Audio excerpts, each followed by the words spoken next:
What's your name? My name's Sue. And This is my daughter Katie. She's 34 years old, and she's the reason we're here today. All right, let's hear your story. Well, 34 years ago, Katie's my second-born daughter, and the first one went through the whole series of vaccines, which were not many back then, but no apparent problems with her. So when it was time for Katie, we just followed the protocol, and it was her second visit to the doctor at 4 months that the problem occurred with a DPT shot that she had that day. She was developing normally to that point, and we know that because she had started rolling over, and everything else there was no problems that we were aware of. She was alert and happy and all that sort of thing. So what happened the day of the shot was she received it, and then that afternoon we did not know it was a reaction at the time, an adverse reaction. We found that later because the doctor didn't tell us, but she started it was a really bad scream. Like she was clearly uncomfortable and unconsolable. And then she spiked a fever, and of course we called the doctor, and he said, thank you, Katie, that she was having a normal reaction to the shot, and give her Tylenol, which was what they told you back then, apparently. And that's what we did, and still unconsolable into the evening and the next day, and eventually that passed. And we didn't think much about it. Went in for a 6-month, the next DPT shot, and not knowing we had a reaction, we had that, and that seemed to be fine. However, the development between that 4 months of age and 8 months of age, we were starting to notice had stopped, basically. She wasn't rolling over anymore. She wasn't starting to sit.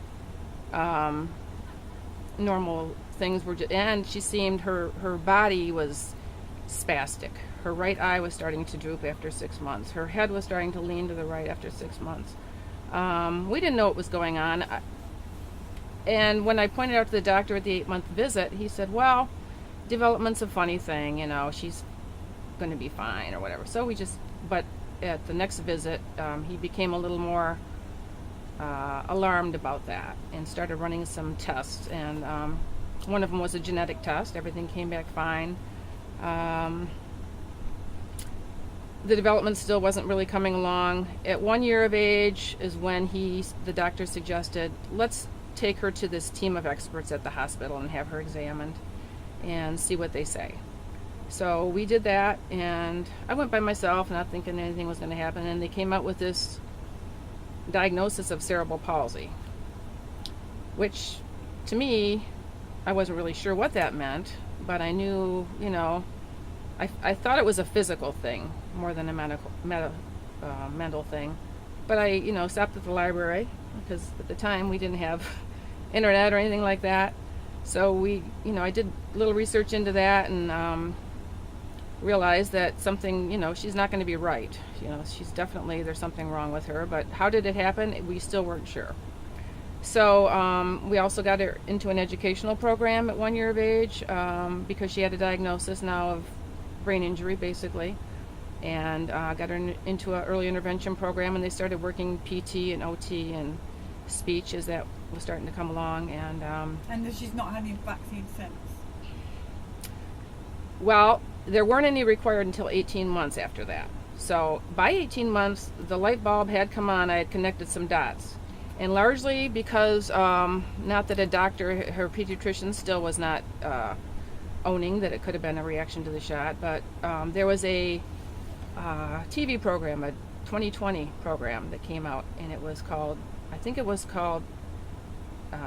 DPT, Vaccine Roulette, something like that. Well, that really caught my interest because they started telling of other stories, much like Katie's, where baby seemed fine, development stopped, high-pitched scream was listed in one of about 20 different adverse reactions that were possible. And it was that one that I really connected. And I went back and looked in her baby book that I had written, and just to confirm that, the development had she had rolled over before the shot, and so I really was pretty sure that at that time it was the shot. But they also mentioned this book, which kind of became my Bible at the time. Yeah, and Barbara Loe Fisher is Yes. This was one of the only a genius lady. one of the only resources that I was aware of at the time. But they mentioned it on that program, the DPT 2020 show. So I ordered it, picked it up. I don't think you could get it in a bookstore, but I ordered it, and am I 90% sure that it was a vaccine reaction became well over 100% sure once I started reading other people's stories that were very similar to Katie's, and some of them didn't make it through it, but there were there's a lot of babies that didn't make it through it. Past the DTaP or DTP. No. Baby right here on the bus that didn't make it through. And this tells of a lot of SIDS incidences, but they were also connecting, the researchers back then were a little more vocal about connecting the dots as well. They were talking about, and the inserts even in the vaccines back then were showing, as they do now, some of these, possible adverse reactions like SIDS. Now you've been in this game a long time, Mm-hmm. And you do a lot of good work. So thank you for that, Sophie. Thank you. What are you thinking about the future? I can see how close you are. You're really close, you two. I have a grandson now and another one on the way. So this is what's driving me even more now. So far he's 15 months old, this little sweet grandson, not vaccinated. Very scary what's going on. The whole possibility of being forced into it. Now my daughter's in the camp 100%. She's a special ed teacher. My son-in-law, a little bit more mainstream in his thought. However, he's not vaccinated this baby yet because he's afraid to spin that roulette rule, that wheel. So far he's very healthy, very happy, and doing great, and hopefully the other one will be the same way. But we're just fighting the fight that we have to now to maintain our right in Michigan to opt out, because do you two very important. live on your own together? I'm sorry? Do you live on your own? She lives with us, myself, and my husband. Yes, and she's in a day program, very good program, community oriented. So she's healthy, doing great. Can't be left on her own. Eat. You want to eat, honey? We'll go eat soon, okay? Been very patient. She loves you. God love. She's a sweetheart. Your relationship is lovely. I'm Well, sorry, Katie. she's just a very loving we love you, person. Katie.